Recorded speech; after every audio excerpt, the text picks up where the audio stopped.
And hello, good people of the internet. It is I, Tommy Kelly, and this is, of course, the Tommy Kelly Podcast.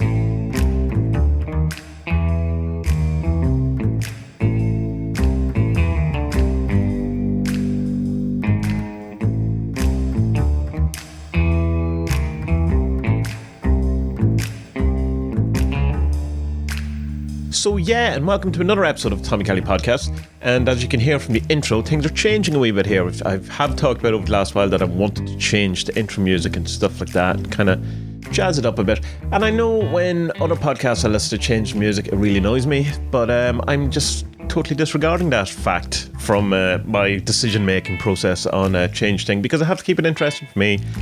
And that old introduction, and I used it in the vlogs and all that as well. It was cool, all that kind of thing, but I just, I like having I like drawing a line in the sand and then walking over it and stuff like that, or just new starts, like that kind of thing when you get a haircut or something, or new clothes that you try to in some way start afresh or reinvent yourself in some way. So I'm trying in some way to reinvent myself, but not reinvent myself in the way, like say something like U2 went from Rattlin' Hum to Act On Baby, nothing as severe as that, or the Black Album by Metallica to the Load and Reload, and not quite as severe as that kind of reinvention, just more I changed the intro music. So the other thing, one of the reasons why I changed the intro music and that is that I am changing the software that I use for the different things I do. I have been using exclusively Adobe products up until now, and I want to move away from them just because they're so expensive, and I'm getting absolutely sick to death of everything being on a subscription model these days, and it's really getting on my tits. I just want to own these things and buy them outright, but of course you can't do that with Adobe Premiere, which is what I was using for the videos, and you can't do it with Adobe Audition. You have to buy it as part of a package, or you can get an old version of it that isn't updated and probably doesn't work so well. Like there's an old standalone version of Lightroom you can get, but it's no longer maintained and it's not getting updated or whatever. So the only thing that's getting any work put into it in the Adobe stuff is this Creative Cloud monthly subscription. And the entire thing is like it's 50-60 euro a month or something like that. I wasn't paying quite that. I have a cut down now to just Lightroom and Photoshop and my backup. I have 1 terabyte of hard drive or online storage space, but I got rid of everything else. And what I've done is for the podcast, I'm moving back to Reaper. I originally did do it on Reaper, but I'm moving back to that. One, because it has a really cool evaluation license, allows you full control over everything, and 2, it's really good. And if if it works out, I'm going to buy it. And to buy it is like $60. Like it's fantastic value. And, it's a proper way, I think, of doing things rather than, like $18 a month or whatever. To changing from the video stuff, I've got a Sony Vegas, which no longer is Sony. It's actually Magic Vegas now. And it's 15 I have, and I'm just kind of debating whether I'll upgrade to 16. Again, that's where I started when I did a lot of the vlogs last year. They were all originally edited in Sony Vegas, but it was like a dodgy pirate copy that only kind of half worked. And I moved on to Adobe Premiere fairly quick after that. But having gone back to it, I can go, oh, well, I understand why I liked it at the time. It's very simple. It does the things I want. There's no kind of massive bundleware, or not bundleware, that's not the word I want. It's not bloated in the way that the Adobe stuff can be fairly bloated with stuff that I will never use. I like things fairly simple. I'm not so simple. I don't want like Windows Movie Maker level of simple stuff that's good, that I can actually do everything I want. And so far in Vegas I can do everything I want, but I don't know whether I should upgrade to 16 or not. There's a good deal on right now, but we'll see. That's neither here nor there for you. That's just it should make any difference to you. The reason why I also want to update these things, apart from the fact that I don't want to pay every month for things, I'd rather buy it outright. Incidentally, the Sony Vegas 15 was on Humble Bundle, and so I got like it and a load of other software for like $20, which is awesome. I think the upgrade to Sony's Vegas 16 is like $140, which is still good value considering that if you were to pay for a year of Adobe Premiere and whatever it is, $25 a month, $30 a month, it's, it's way less than that. I think the actual price of Sony Vegas, Magic Vegas, is $700 or $800, but it's one of those things that's always on sale. Anyway, the reason why I was upgrading all that is because I want to get back into doing more videos and more vlogs, because I really missed them, and I really missed doing, you know, the actual, because I got so into the photography element of it that I forgot about the kind of video stuff of it. And the video stuff was really exciting me, and was it was like the main reason why I wanted to get the DSLR was for video stuff rather than the photography stuff. And I kind of just, I was going to say lost my way into photography. I certainly didn't. It was brilliant. I really enjoyed it, and I still do. But, you know, I just kind of touching stone. That thing we were talking about last week with regards to, it was one of the questions in the Q&A about, you know, when you're kind of in a creative rush, if you want, for a better word, what do you do, and kind of reassess, you know, and go back to where you were at the beginning. And I kind of did that this week, where I was kind of going, well, no, I really enjoy doing videos, and I haven't done them in so long. The other reason why it was because I was doing the 40 servants video course, and an awful lot of that, it was very similar. It was just me talking about the different servants and all that, so there wasn't an awful lot of editing or, you know, different locations or any of those kind of things in it. So it was a bit, I would say, boring, but it's not what I mean. It's just, it's very samey, and so it's not exciting. Rather than it was boring, it just wasn't exciting. But coming into the new year, which is a great time to reassess things and look at, you know, your goals and what you're going to be doing for the next year, I really want to get back into doing these videos. So getting the software and learning it a bit better, and it forces me to have to, you know, film stuff. So I have the DSLR set up back in the room as a video camera with the microphone and all that kind of, which hadn't sat on it for a long time. Have the selfie stick close to it. Have a 4K camera on my phone and a 1080p HD front camera as well. So that I have all that kind of set up. So there's no real excuse, and it's something I'm excited about. The only kind of thing that I can see as being a problem is the fact that, you know, the shitty light in Ireland. And so there's always that. And so, you know, at the minute we have, I'd say, about 8 hours of light a day. Not really exaggerating in that. And then like around 4 o'clock, it just goes, you know, pitch black and stuff like that. But anyway, I can still do all this stuff inside the house.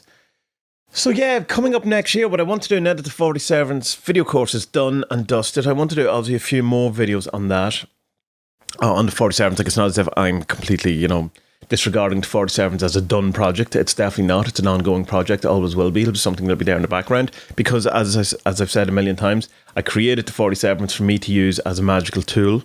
And so it's like, it's something I will always kind of use and stuff like that, which is, you know, so when people said, oh, you finished with 40 servants? Certainly not. You know, also, it's not, that doesn't mean I'm going to be doing like boost up packs or, you know, add-ons and everything like that. I think that kind of stuff ruins it, and quickly cut to me in 4 years' time talking about all these boost up packs and add-ons and DLC that I've added to the 40 servants, and completely making a show of myself.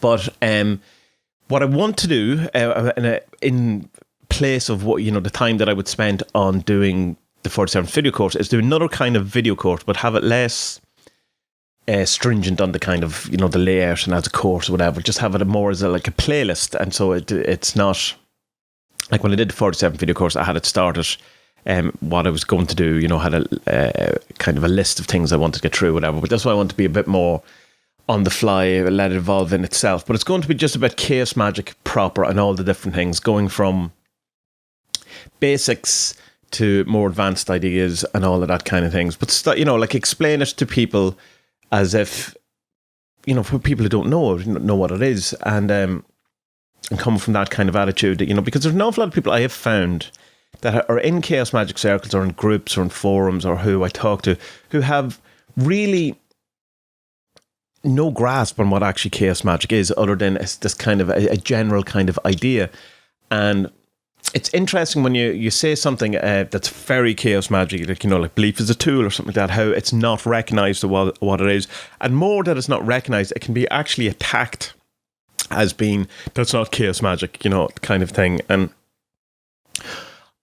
well, none of this annoys me in any great stretch or any kind of thing. I don't really mind, you know, to each their own, people should do it, whatever. I just think it would be kind of cool to do a course kind of similar to the Magic Primer that I have on the blog, but do it as a video course as well. So it's killing the two birds with the one stone, where I get my video fix, but also, you know, I'm doing the kind of Magic Primer related stuff, and just talk about Chaos Magick and try and explain in a sense, what Chaos Magick is to me and my perspective of it and all, because it's definitely an evolving thing. And in some areas, I think it's evolving not too much, whatever. Things should do whatever, again, people just should do and believe whatever they want. But it's becoming less and less Chaos Magick, and which is fine. But I also would like Chaos Magick that I know to still exist and still be, kind of used and that kind of thing, where it's the whole idea of reality is, it's to do with your beliefs. The beliefs is the agency of magic. Your belief, the operator's belief. Again, my kind of add to that would be, it's your belief, being that you are a focus of consciousness within a greater field of consciousness. So it's not just a willy-nilly belief. There's you're the center of an immense power in this kind of thing. And to kind of kick that off, what happened was I was doing an interview with Spiral Nature, which will be coming out this week, next week, the following week, sometime around Christmas anyway. And one of the questions was about, it wasn't exactly what is Chaos Magick, but I could kind of, to explain what I was talking about, I had to explain what Chaos Magick was. So what I want to do is read that out, what I came up with. And I think it's a very good approximation of what I think Chaos Magick is, or what Chaos Magick means to me. And reading it, and I put it up on Facebook and social media, and people seem to really enjoy it. I got great feedback about it as well. But maybe some other posts or some forums and stuff like that, it wouldn't be a reflection of necessarily what contemporary Chaos Magick is. But, Chaos Magick is Chaos Magick. Anyway, so I'll read this out. Chaos Magick emphasizes the attainments of results by finding and utilizing techniques that actually work over conforming to strict occult tradition or process. It also aims to remove much of the unneeded baggage of traditional occultism, religion, or spiritual practice. Chaos Magick sees beliefs as being flexible and malleable, tools to be used rather than patterns or programs to be led by. It suggests that no truth is absolute or even truly knowable, and so prefers to see all truth as ultimately subjective. The Chaos Magician's secret is the notion of acting as if something is true, and then seeing if it leads to success or failure. Beliefs can be changed or augmented at will to suit whatever desire or outcome the magician is currently trying to achieve or manifest. If nothing is true, then everything is permitted. And that's kind of the last bit, is just that kind of slight spin on that nothing is true, everything is permitted, by adding two more words to it to kind of clarify it in a sense, or how I see it. Other opinions on Chaos Magick are obviously available. But it seems to me that the kind of fashion or the current or the trend or the want of Chaos Magick is to kind of put a lot of the stuff back into it and kind of see that there is a kind of a truth, an underlying actual objective truth to all of these things, which there may be, like who's to say. But that isn't the kind of paradigm of Chaos Magick as far as I can see. That the idea is that that it was to strip away all of these things and to kind of look at it, the very kind of essence of what it is or whatever, and with this idea that it was the belief of the operator that was the thing. And we kind of have things now where goetic practice is seen as part of, in a sense, Chaos Magick, and that the demons being actual, real spirits or whatever, or even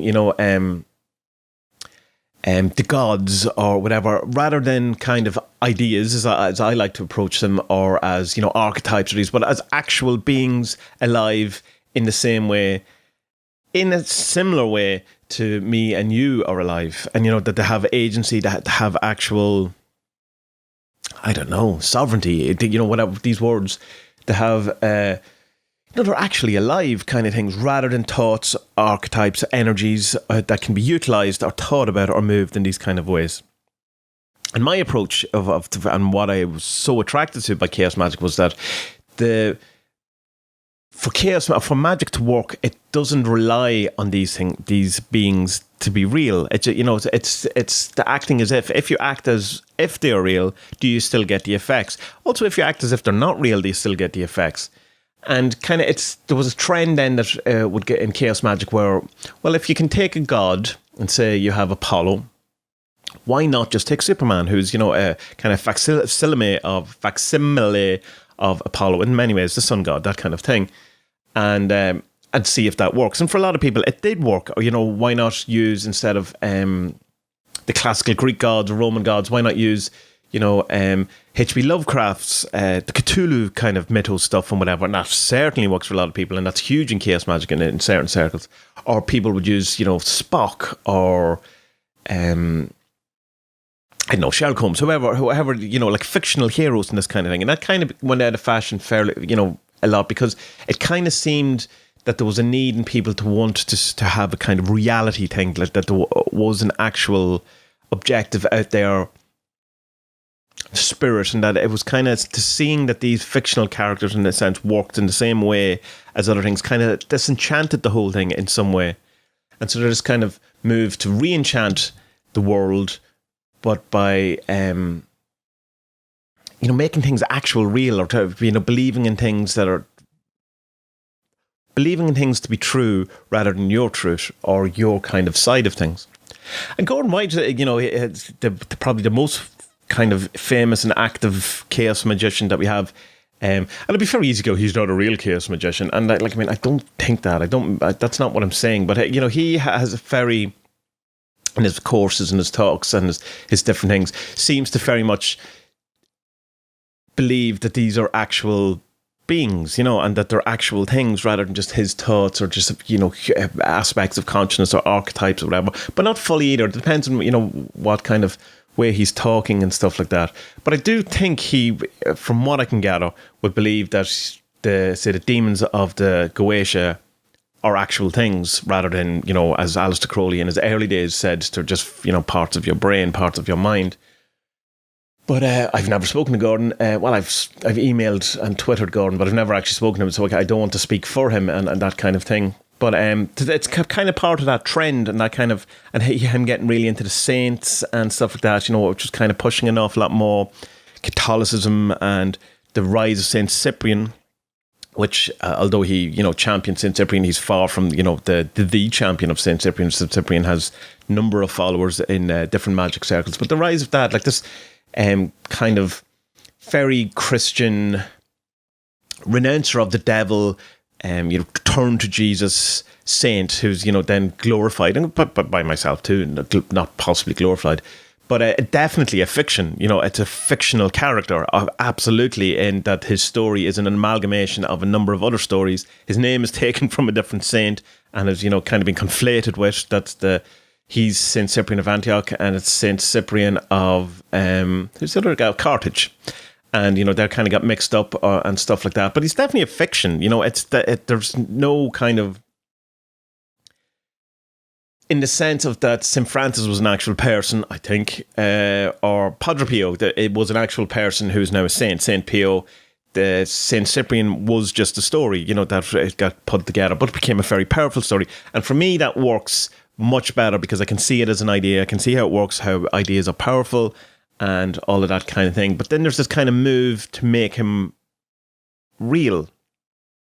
And who's to say that ideas can't become real? But it's going back to that Chaos Magic thing, that it doesn't need to be real for it to be effective.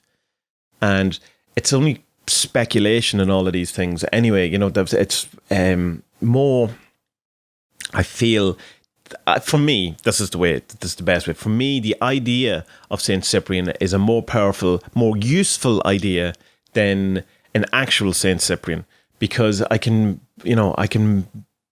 what's the word, Sammy? I can push him, I can use him, I can bend him into my particular will rather than using his rules. Like if you're part of, say, the Christian paradigm, and you have to live by their rules, to Jesus and Yahweh and all these, they have particular rules that to be part of that kind of thing, you have to live by their rules, strictly speaking. And same with, like, say, voodoo or any of these, any whatever kind of magic systems you want to deal with, and it's on their terms. And in the saints and Catholicism, you have to petition them, you have to ask for them, as if you're the lesser being and all of those things, asking for the greater help and all of that kind of thing. Whereas my attraction to Chaos Magic was always that you are, to a large extent, the centre of the universe. You are the power behind all of these things. You're not begging spirits to help you out or whatever. It's using your personal power to affect change in the world. And it's, for me, that's a more powerful situation to be in, because it also ties in with my whole thing of wanting more personal development to be in magic circles, and more working on yourselves. Like magic it can be very much about getting the things, and we've talked about that loads of times on the podcast, that you do it for the things rather than to become a better person or become a greater thing or to evolve as a human being or as consciousness or whatever we use. But we seem to get stuck a lot of time in using magic for the things, because life can be quite shitty at times and we need the things and we want the things, and life can be horrifying in many ways that we need distractions from it, and that people can come to magic for the distractions, and all that's fine. It's a part of the past, part of the way. It's where you go. No judgment. I love the things as much as anyone else loves the things, but it can get a bit lost in it or whatever. And so when you start bringing these things back in to Chaos Magick, in the gods being real and external to you, and a power you have to petition and you have to go towards, and kind of beg in a sense, or at least get in their favour, do things to get in their favour so that they like you and do things for you or intercede on your behalf or whatever it is. It's, to me, feels too similar to giving away your power. It seems too similar to what we've done in religions forever, where we've removed the divinity from ourselves, the power from ourselves, the will from ourselves, and put it in external power, in external beings that are then seen as having the power, and we are the weak things in that. And I don't think it's not a powerful thought. It's not it doesn't engage me. Certainly it doesn't make me want to, I don't like the worldview of that. I don't like the spirit view of that. I don't enjoy feeling that I have to beg for to get things my own way, or to get things I want, or that my opinion is less, or that my power is less, or whatever. And maybe, though, ultimately it is. But again, going back to the Chaos Magick thing of, if I act as if that is the case, that certainly is going to be the case. But if I act as if I am the agency of all power and all magic, and it's all within me, and I can use these ideas and I can invoke these gods, or I can evoke them by choice rather than by need, then I think that's a much more powerful position to be coming from as a magician. Other opinions are available. And that's what as I say, that's what attracted me to Chaos Magick. That's what I enjoy about it. And that's something that I can kind of see moving away in people moving away from, and getting more into a kind of hierarchy where, we fit somewhere on this hierarchy, somewhere between demons and angels, or somewhere between, like demons and the gods, or something like that, in a kind of a weird, kind of putting yourself in a bad position from the get-go.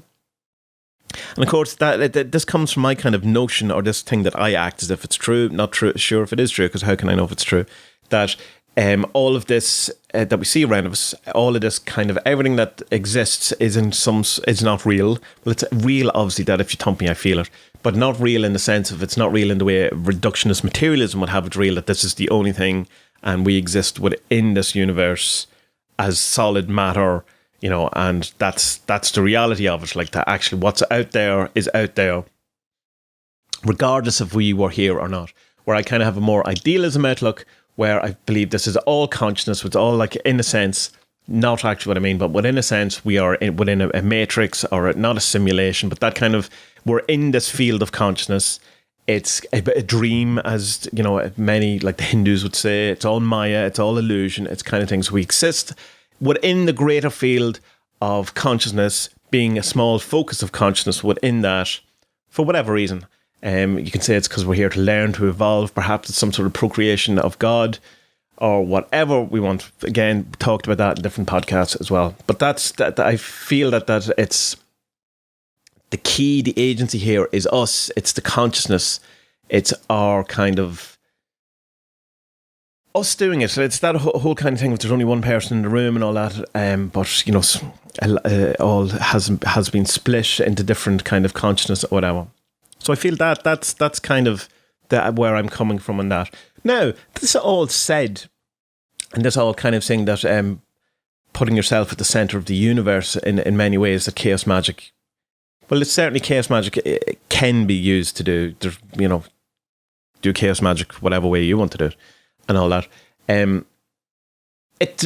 You would then think that unless you go completely solipsistic and think that you are the only consciousness within, so all of this is happening within your mind, which I don't think. I think it's all happening within all our minds. Although I've yet to be able to prove solipsism or disprove solipsism. I'm not sure if it is disprovable. If it is, can someone point me in the direction of how to falsify solipsism, please? But it's more that we're all within this consciousness. It's not the thing. So if we're all within this consciousness, then there has to be, in a sense, some form of hierarchy. If there's reason to it. So if we are evolving, if we are on our way, if we're trying to become the evolved person, the master, or most completed self, the HGA, or whatever is that kind of thing, the ascension, say, then some people are going to be, or some beings, or some spirits, or whatever they are going to be further along than others. And then, in this case, can they be petitioned to help? So maybe, I'm not totally ruling out that there's more evolved beings in the universe. Duncan Trussell talks an awful lot about that, where he talks about saying that, think of the technology we have, and the philosophy, and the outlook, and the ability we all have, and then think of another race of beings that are so far more advanced us and whatever, that would appear to us like gods or whatever. And so they're probably all out in the universe doing that. And if there isn't some way of communicating with them, is that not equivalent to, evoking a god or those kind of things? And I see the logic in that. I absolutely see the logic. I have no evidence of it. That's the thing. So it's kind of, again, it's unfalsifiable. It seems likely, that there's other. If you take the world as being, the proper materialist view, that seems very unlikely that we are the only planet in the entire universe that evolved life. So much so that it would be, we would be deemed, we're not special enough for that to happen. If we were the only ones here, even in a materialist point of view, that would mean that we're in some way special. Materialism is kind of a whole thing of saying that no, we're not special. It's just this happened for no reason, nothing special or whatever. So yeah, there's a lot in all of that kind of thing where I have an ability, and I'm thankful for that. I can have two kind of disparate, almost opposite or antagonistical ideas in my head, where I don't, putting yourself at the centre of the universe as Chaos Magick, as my Chaos Magick, or my view on Chaos Magick would, with the elements of that there may be some sort of hierarchy too, or whatever, but it's still a hierarchy of equals rather than a hierarchy, for me, hierarchy of equals rather than a hierarchy of lower, middle, and upper powers or importance or that kind of thing. One of the things that really put me off, say, Theosophy or Alice Bailey or the Lucis Trust and all that kind of stuff, is that these ascended masters seemed like giant arseholes, and that the kind of forgot about the life that there was passages which said that your actual life, your day-to-day life, is of little consequence, and no one cares, and it's, don't be knowing the masters about all of these type of things. And that's all well and good and fine and all that, but that's not very practical, that's not very helpful, that's not very doing anything. And it's I find that very dry and very depressing and very annoying. And it's because, again, people don't come for the most part, don't come to this thing or these type of thoughts, whatever, because life is great. It's coming to because they're struggling with life. Buddhists have pointed out that life is this kind of a struggle, or this because we're grasping and stuff like that. And then to say that your life is it's not worth thinking about or talking about, or it's irrelevant and all that thing, I find it unhelpful, and that really put me off and really kind of dirtied me, if you want, or really put me off the whole idea of ascended master. Because and in the sense of that I think if you ascended, you would have a lot more compassion and an ability to actually do stuff for other people or help. When that kind of bodhisattva or whatever that word is, the idea of that you will not leave you won't go to the void until all souls have been liberated or whatever. You're going to hang around and not take your prize so that everyone else gets help to get to the same position. Whereas these ascended masters was well, we've ascended, we've better things to be doing than helping you out with your crappy life no one cares about anyway. And it's kind of got echoed then in different forums and communities and magical groups that I were in were the people who had got to the end of these things, and I, had gained all this knowledge, and I'd been, studying these things for years. For the most part, there was so many of them who were giant arseholes. And I was going, well, what's the point of all of these things? So I'm kind of push against the whole notion of the hierarchy thing because of that, and that's probably not really good, because it's limiting in the sense of not allowing myself to have an idea about these things because of personal, I don't know, kind of feelings towards it.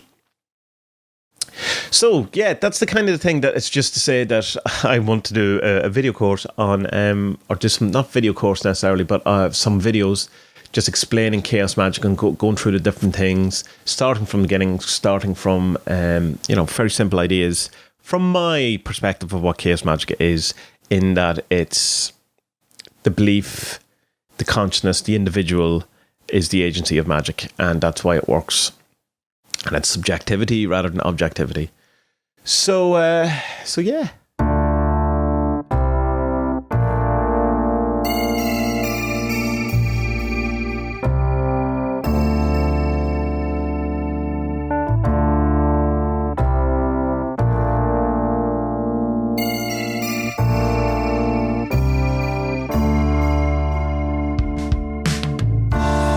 That was another episode of the Tommy Kelly Podcast. I hope you enjoyed it. If you did, then you can go to tommykellypodcast.com and you'll find all the past episodes, and also find how to subscribe in a podcatcher of your choice. I'm also posting these directly to Facebook and to YouTube, so whatever way you like to listen to your podcast, you can listen to them now. It's doing really well on Facebook. It's getting an awful lot more listens than it does on YouTube, which I find interesting and wonderful, and it's just because it's less clicks for people, I assume.